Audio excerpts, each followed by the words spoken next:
Good evening all and welcome. Right, I've got a few things I want to say before the story starts, and if you're not interested, timestamps in the description.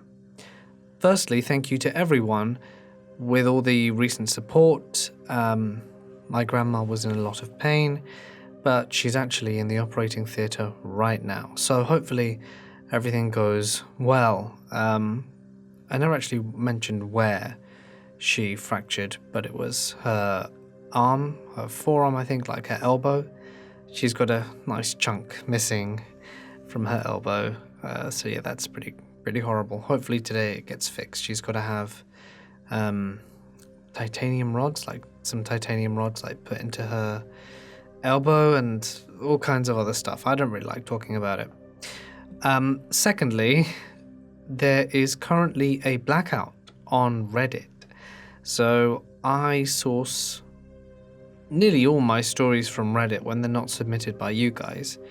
And it made it quite challenging because Let's Not Me, the biggest subreddit I use, is on blackout. And I messaged the mods to ask if I could get access. I don't know if there was like access per user or if it's just all gone for everyone.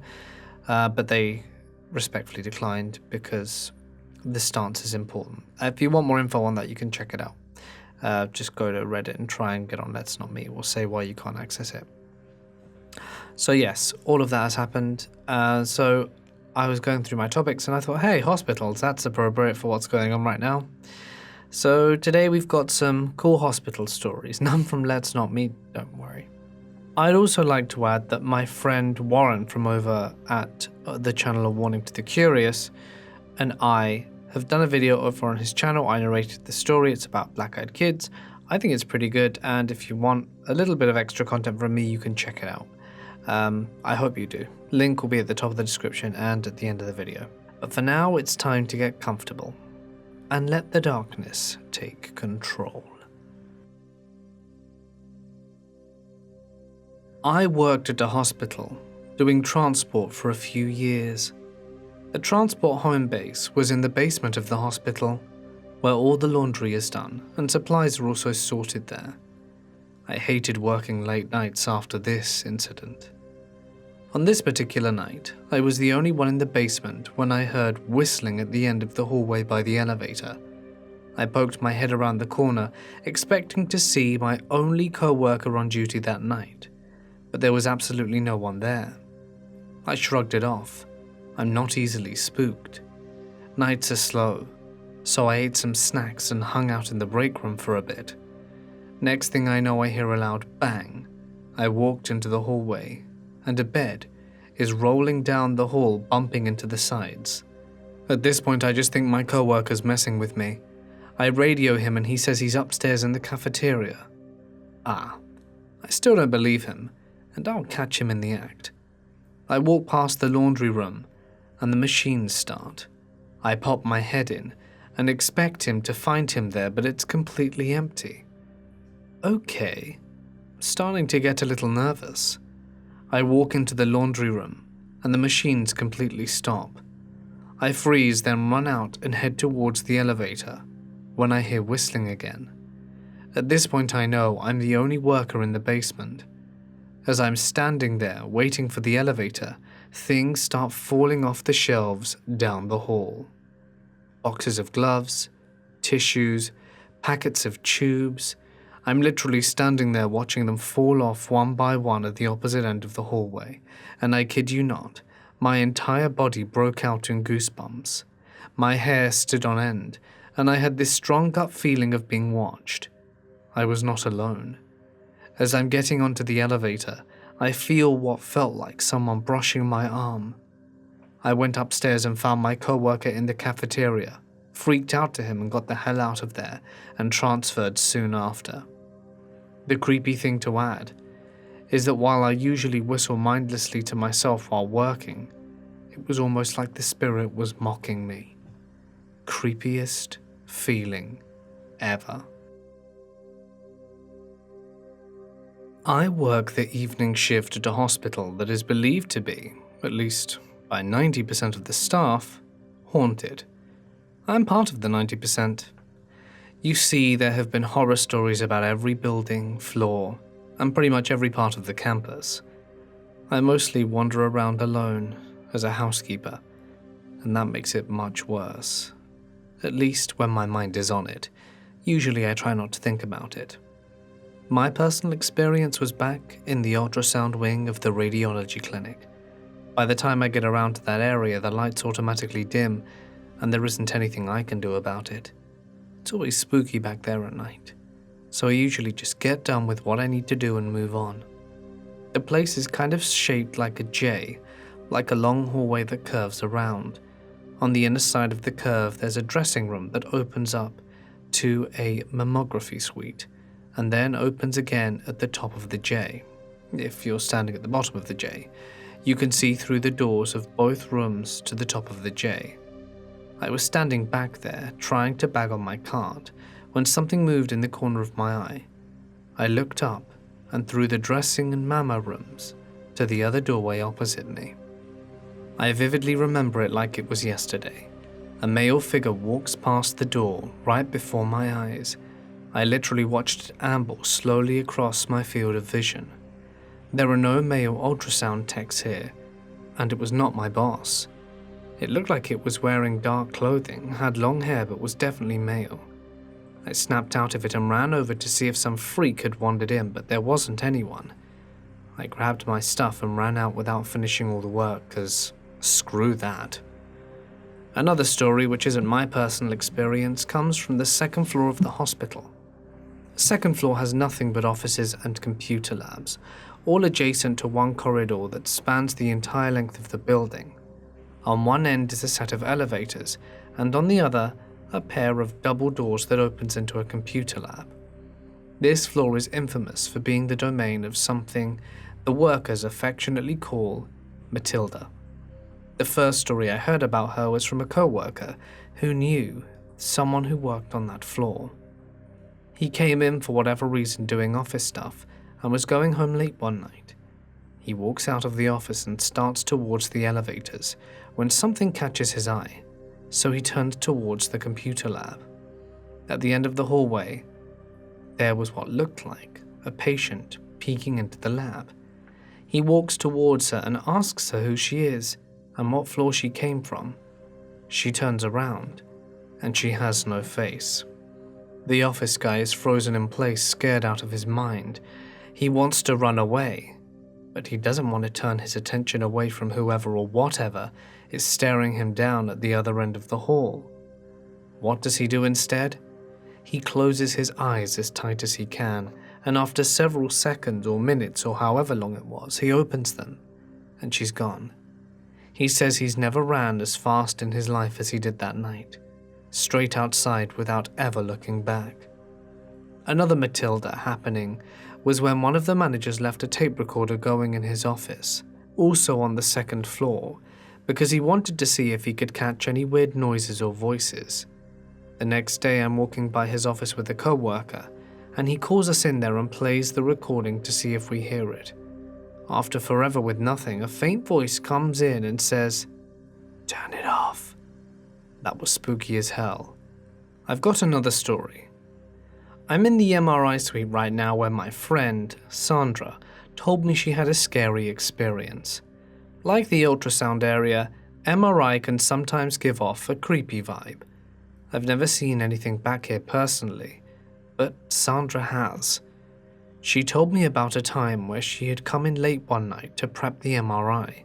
The suite is shaped like a W, with the middle wedge representing the computer workstation and the outer ones being the MRI rooms themselves. On opposite sides of the workstation, there are windows looking into the rooms, and you can see the reflection of the window behind you in the one in front of you.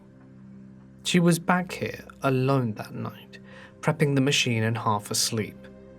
It began to dawn on her that something felt wrong, and she began to experience a feeling of dread. Whatever it was made her feel so uncomfortable and restless that she snapped out of it and woke up. She looks up into the window, into the suite, and sees a silhouette of a figure standing in the corner. She doesn't know what the hell it is. Thinking, She sees things, but remembers how I said you can see the reflection of one window in that other? She realizes that the figure isn't standing in the corner of that room, but is rather standing in front of the other window behind her, just staring at her. I'm a psychiatric registered nurse. I worked at a place that was haunted. It had an old hospital prior to being converted into a psychiatric hospital, a place where surgeries were performed and presumably a place where patients died. I received phone calls from the police during night shift once, stating that they'd received calls from a little girl and that the calls were coming from our hospital. They were able to give me the extension number of the line, and it turned out that the calls were being made from the arts and crafts room. Nobody goes there at night, ever. As supervisor, I knew where my staff were at all times, and there was never any need for anyone to go in there at night. No patients could possibly have been in there, as there are several locks they'd have to get through first. Also, night shift staffing was minimal, and we were a small 35-bed hospital, so there were only about 6 or 7 of us at any given night. The little girl that would identify herself as Santana, according to the police, would call and ask for help and then hung up. As you can imagine, no girl was ever found. I work overnight security in one of the largest, best, and oldest hospitals in the US. My fellow security officers and I have stories about one building in particular, but the one I'm about to tell is the one that happened to me. Backstory for the building: it was built in the late 1800s. It was the original psychiatric building for the hospital. Now, being the late 1800s, not much was truly known about psychiatric disorders. On top of that, the hospital was known for its medical research. With both of these facts combined, you can infer that some terrible stuff was done to the misunderstood psych patients in this building. A few years before I started working security there, this building had been converted into offices after the newly built part of the hospital dedicated a section for an updated psych ward. And now, it's time for my story. My rounds for that night happened to include said building. At night, this building was empty due to recently being converted into offices and the drones who worked there wanting to leave promptly at 5, if not earlier. In some of their haste, they left their office doors unlocked, which is a big no-no due to medical information being located in said offices. It was our duty to go to each floor and make sure every door was locked, and if it wasn't, to secure it ourselves. I did my initial sweep of the building to make sure it was clear, and that there was nobody in the building, and proceeded to do my door checks. The hallways were pretty narrow, so I could check both sides of the hallway doors at once. At the end of this hallway, there were 2 sets of doors you had to go through to reach the final office, which was a dead end. Everything was secure. Awesome. Time for the next floor. I exited the 2 sets of doors from the dead-end office and stood absolutely frozen from what I saw. Every door ajar, set perfectly so their own weight wouldn't cause them to shut again, and 1 wheelchair at the end of said hallway, facing towards the steps. I had heard other security officers outright reject that set of rounds due to strange stuff happening there, but I laughed it off until that night happened, and I never took those rounds again. The old children's ICU is currently under construction to be turned into medical labs, so we have to patrol the area. Once again, to make sure the area is secure, or to report it to the contractor/foreman, planned for the next day. When patrolling this area, several security officers have reported seeing a single white male child, around the age of 5 to 7, with short brown hair, think 90s bowl cut, I personally dismissed this, as this was before the psych ward incident, as a tall tale told with the intent to scare me, because I was new at the time. I got that building's patrol one night, and a foreman who stayed late called security and asked for a security officer to come up because a kid had locked himself in a room, and I didn't want him to get hurt with all the open wires in there, or something to that effect. I unlocked the door for him, looked in what could only be a 10 by 8 room for about 10 minutes, and there was no kid. I called it in as a false alarm and finished my patrol. There was another occasion when I had a special detail, aka babysitting a violent psych patient, along with another security officer. He woke up in the middle of the night, recognized the other officer and said hello. He sees me, and immediately began screaming at me to not hurt him. Now I'm a rather large gentleman, 6'2" and 250 pounds, but I try not to make myself too intimidating around psych patients as to not escalate the situation. He keeps screaming for me not to hurt him, and he says if I promise not to, he would make something good happen for me. I promise, he calms down, goes back to sleep, and I forget about it. Next day, I got a permanent set of rounds and a pretty good promotion. Easily a coincidence, but I thought it was interesting nonetheless. A fellow security officer had rounds in the aforementioned psych building. He heard a call on the radio in what could only be described as a dry-throat voice of terror for one officer for backup. So I responded to his call by letting him know I was on my way. When I got there, he had his head between his knees and was silently crying with a shattered chandelier a few feet next to him. Before I had experienced the abnormal happenings in the building, I would have written off his testimony as idiocy, but he claims that something held him in that spot as the chandelier started swinging wildly until it began to fall. When it started to fall, he was let go and allowed to move, and he scrambled out of the way before it hit him. He got up, calmed down, and took him back to the supervisor. She yelled at one of our other supervisors, "Almost lost another one in that building." The other supervisor laughed and said, "Why do you think we only send in the new guys?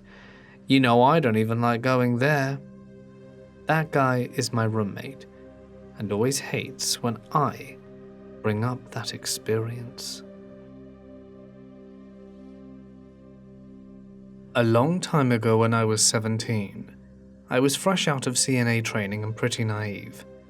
This was my first job and I loved working with the elderly. I liked the way it made me feel, like I was doing something positive to help people.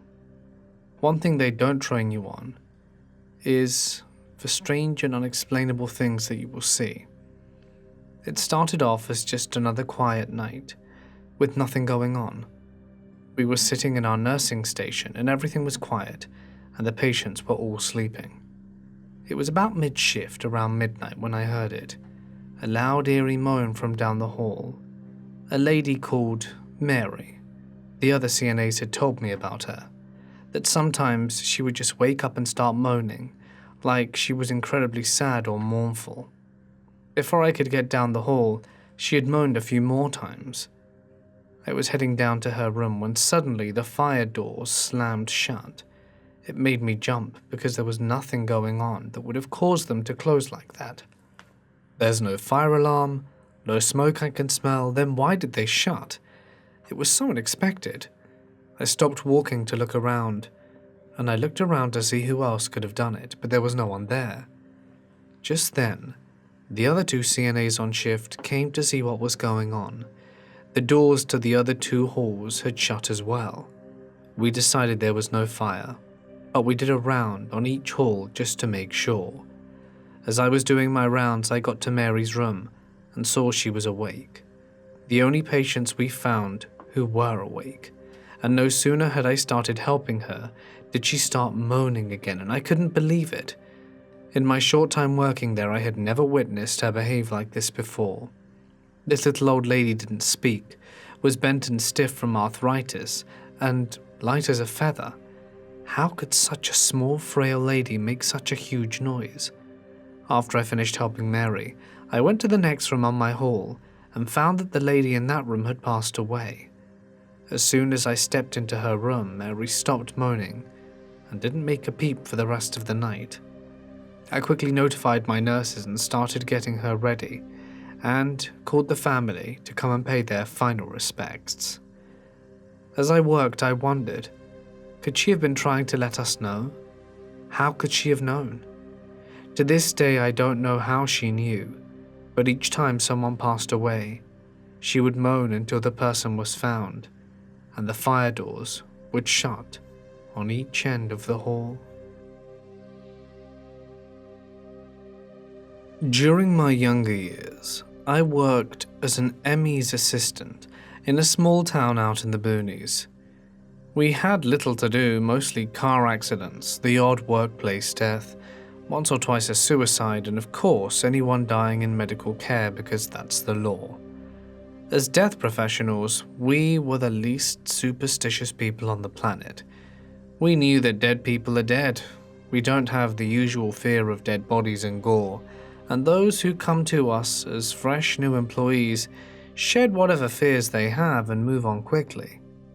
One evening we receive a freshly deceased male in his late 50s.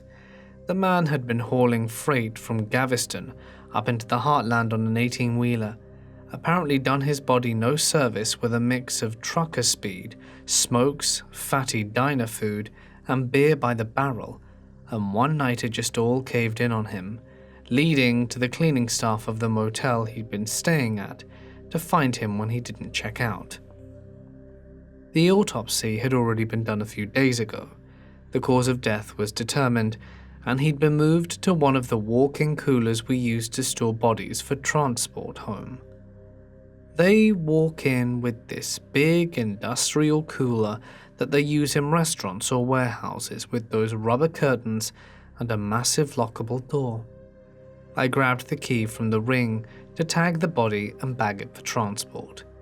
We bagged every body back then, because Southwestern Airlines was our main air transport, and they didn't have the pressure boxes bodies get put into to prevent seepages. The pickup worker was on his way, and I had 30 minutes to get everything done. Paperwork, tagging, double-checking we had the right person, all that. With the medical examiner's papers in hand, I went to bag our trucker, opened the door, slid his metal slab onto the cart, and wheeled him into the autopsy anteroom, and pulled the bag onto him. There's a science to doing this alone. Humans are freaking unwieldy and heavy. After putting him in and readjusting his slipped face, as many of you may be unaware, the medical examiner makes an incision around the back of the head and pulls all the flesh down from the cranium to open up the skull and inspect the brain. Nice. I zipped the bag shut and went to grab the outer tag I'd printed beforehand. One-use body bags have a double zipper, one at the bottom, one at the top. When a body is moved, no matter where, the mover has to check the name and number on the paperwork with the name and number on the bag and the name and number on the toe tag. I left the room, and when I came back to the top, the bag was standing open, exposing the trucker's face, with the slipped face and his jaw ajar, as it would be when all muscular function is gone. He looked like he gave me a crooked smile. I zipped the bag shut, scolded myself for not doing my job right, checked paperwork against the toe and the new tag, and zipped the bottom shut after checking, placing the tag and wheeling him back. A little later, the driver arrived. I handed her a cup of coffee and the paperwork and went to fetch the body. When I opened the cooler, the trucker smiled at me again. Had I pulled the bottom zipper too wide and the top one open? I did the whole check all tags and paperwork thing, closed the face part and wheeled him out. We sat in the break room for a few minutes while the driver finished her coffee, talked about the Rams and the disastrous Cowboy game a few days back, and she walked out. "Dude, you sure you're done with him?" I heard her holler. As she was outside and standing at the entrance of the room, I went over to her. The bag had opened again, A toothy, crooked grin was staring right at us. I knew for a fact I'd closed the bag. The scientist in me says it was a faulty bag with tension issues. The rest of me? Yeah, I'm not too sure. I'm a nurse that works in an intensive care unit. I took care of a patient who had a history of esophageal cancer. A while back he had a surgery and got better, and eventually went home. Months later he got pneumonia and came back to the hospital in respiratory distress. He had to be put on a mechanical ventilator. He was stable, no blood pressure issues, heart rhythm looked great, breathing wasn't terrible, responsive and following commands, when all of a sudden his blood pressure suddenly drops and he lost his pulse. We called a code blue and began CPR. We brought him back after an hour and continued to run tests to figure out why he crashed. None of the results of the labs or imaging were remarkable. 15 minutes after we had brought him back, his blood pressure drops again and he lost pulse. We continued coding him for another hour until it was clear he couldn't be brought back, and the doctor pronounced him dead. His wife came in after the fact. She told me she couldn't stop thinking about the conversation her and her husband had. Wife: honey, don't forget you've got an appointment with the home health nurse this Saturday. Husband: well, I won't be here this Saturday. What do you mean you won't be here this Saturday? Where are you going? Oh, I don't know. I just won't be here. This conversation happened on Wednesday. He was admitted to the hospital Thursday and he died on Friday at 11:30 p.m. When I was about 15, I had to get in some volunteer time to look good for college apps down the road. My family has a bunch of doctors and nurses, so I was shuffled pretty quickly into volunteering at the Utah University Hospital. I was a flower girl. Essentially, I trucked around the hospital and delivered flowers to patients. I believe it was floor 5 at the point, but it was the psych ward. Oftentimes, families wouldn't know why their loved one was in the hospital if they were in the psych ward, so would send flowers. I don't think many of the patients were allowed them because I had to deliver them to the front desk and not to the rooms. I'd have to wait at the desk so the nurse could double-check the patient was there. So a few weeks into working, I'm doing my rounds, and there are a lot of flowers for the psych ward this time. So I go and deliver and wait for the nurses to double-check everything. As I'm waiting, this bearded old dude with the creepiest smile I've ever seen is wheeled in from somewhere else in the hospital, with an escort that had a gun. The patient looks directly at me and we lock eyes. He politely asks me if I know God. Before we lost eye contact, I turn around and the nurses are all pale and hellish and rush me out of there as soon as possible. Found it weird until I saw his face later again that night on the TV during news.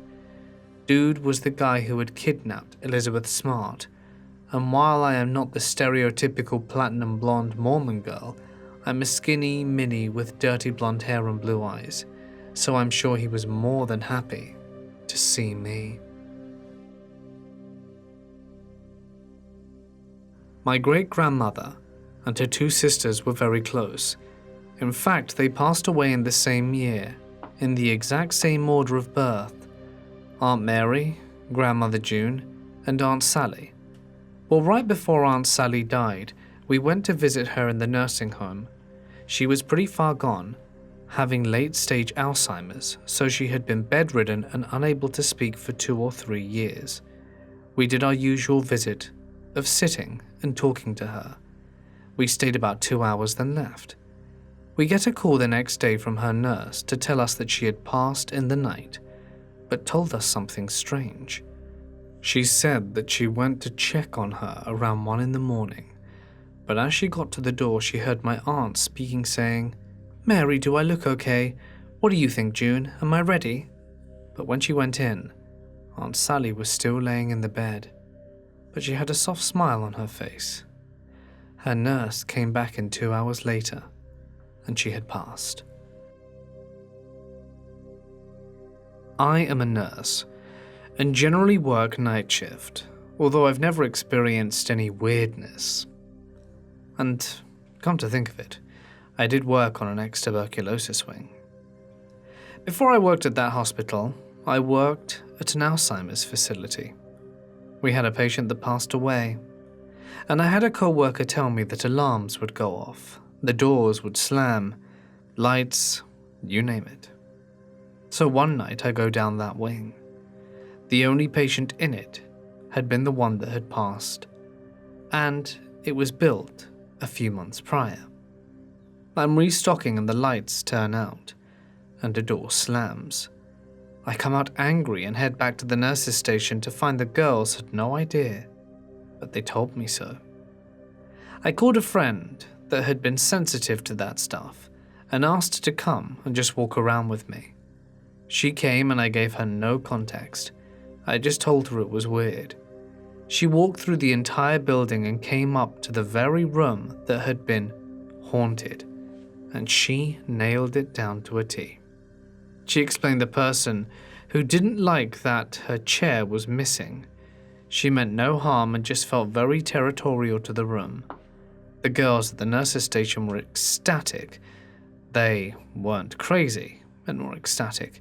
It was the only patient that had been in that room, and as I walked, my friend, she pointed out to the windows so that I could see the girls where the nurses were at the station, and then pointed to the room on the far side of the facility where there was a light on in the room we had just left, and there was a clear silhouette in the window.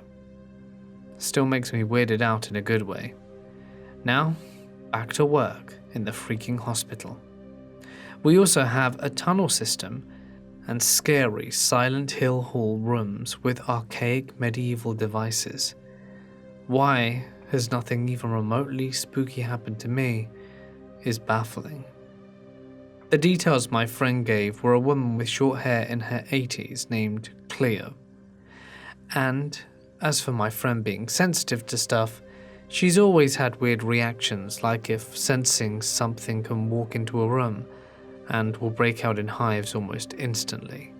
I had lived in a house where she had spent nights over multiple times and never a problem, and I removed my nana's hope chest out, and on that particular occasion I just felt weird stuff happen over the weekend.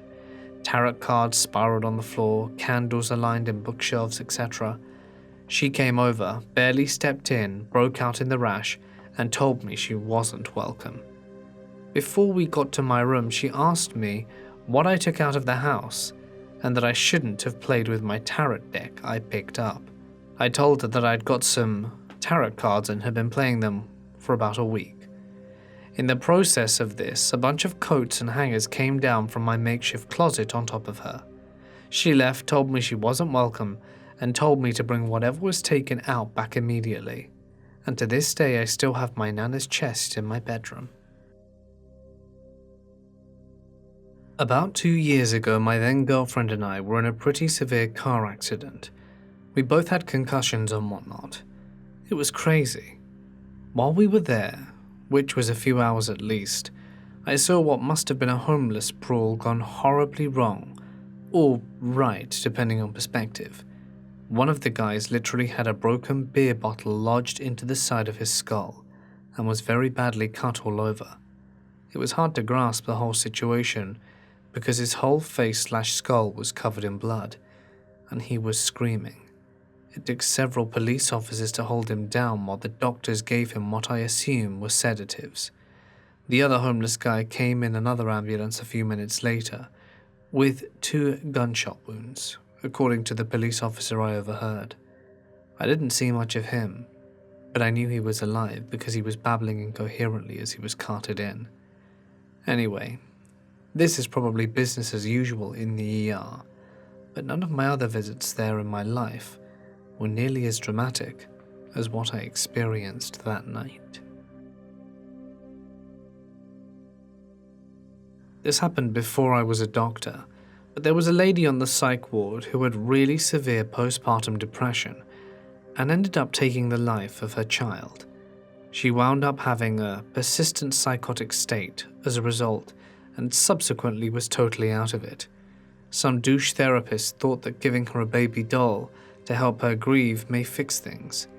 Anyway, for the next few weeks she'd take care of the doll like it was real. I worked nights and one of our responsibilities was to rotate the linens out for the patients. To do this, we had a big cabinet on wheels with locked swinging doors on the side.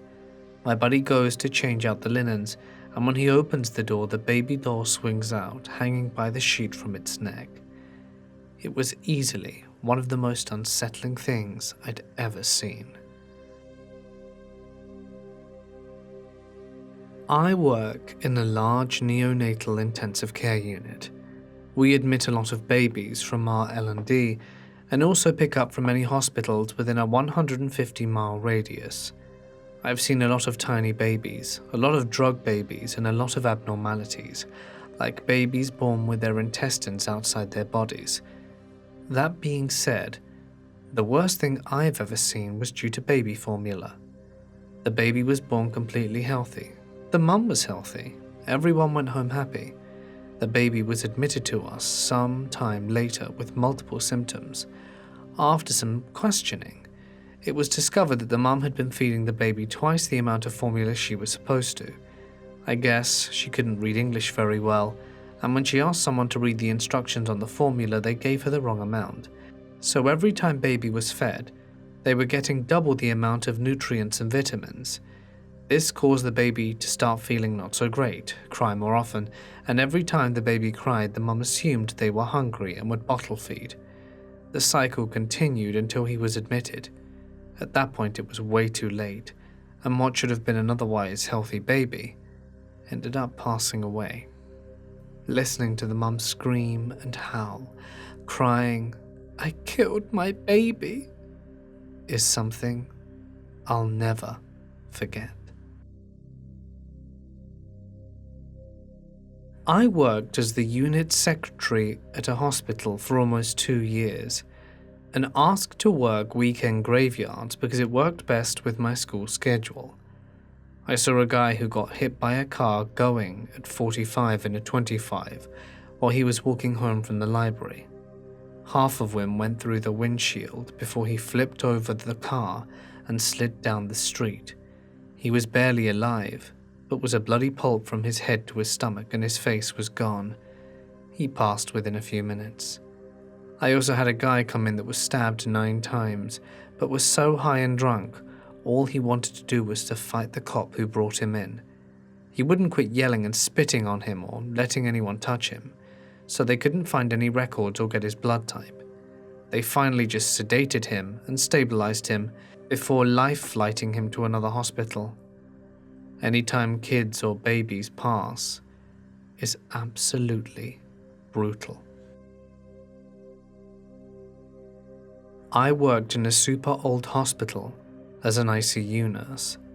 One of the older nurses I worked with told me about a time she had a patient family request to have an exorcism for their loved one. They allowed it on night shift when less family were around. The nurse said the family and priest went into the room and shut the door. They heard screams, then a patient in another room said she saw a black figure go through her room. I used to work straight nights, and patient hallucinations are just way more eerie at night. I had a patient watch me put something in the bathroom, and he says, "There's someone behind you." I took the shower curtain and said, "It's just the curtain," and he replied, "No, behind the curtain." I got full body chills. I had another patient detoxing, and she was constantly yelling out. Well, she suddenly got quiet, so I peeked in to see if she was good. She was lying flat on her back, stiff as a board. She sat up without using her arms or anything, like something out of The Exorcist, and slowly turned to look at me. I knocked the hell out of there. Not today, Satan. Working straight nights, I've had my fair share of call lights turning on in empty rooms, radios turning on when no one's by them. Especially creepy when it happens in a room, right after the patient has passed away.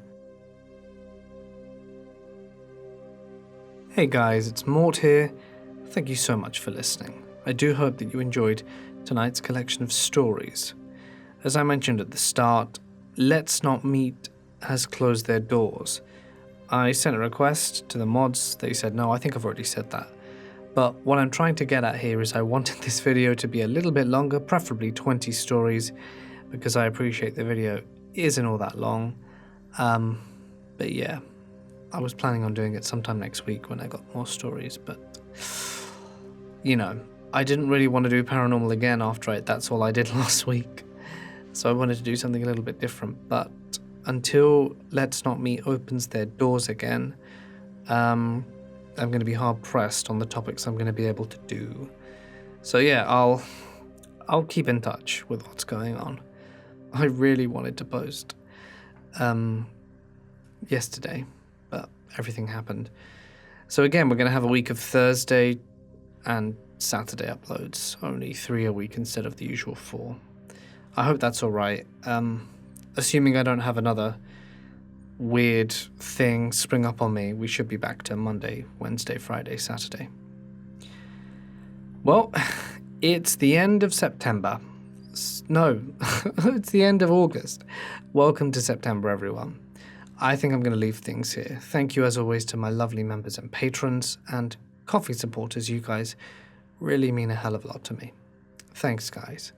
But for now, stay awesome, and I'll see you in the next one.